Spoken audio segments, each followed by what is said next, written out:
Hello again. So here I got a ThinkPad, a Lenovo ThinkPad that came in no power. Okay, here we are. So just got that USB-C port, and we're gonna go ahead and replace it.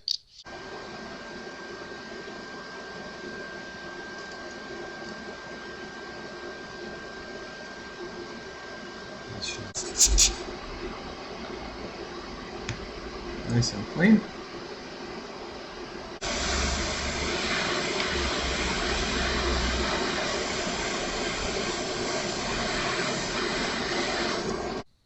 "19 volts, 2.19 amps, and the computer's coming on."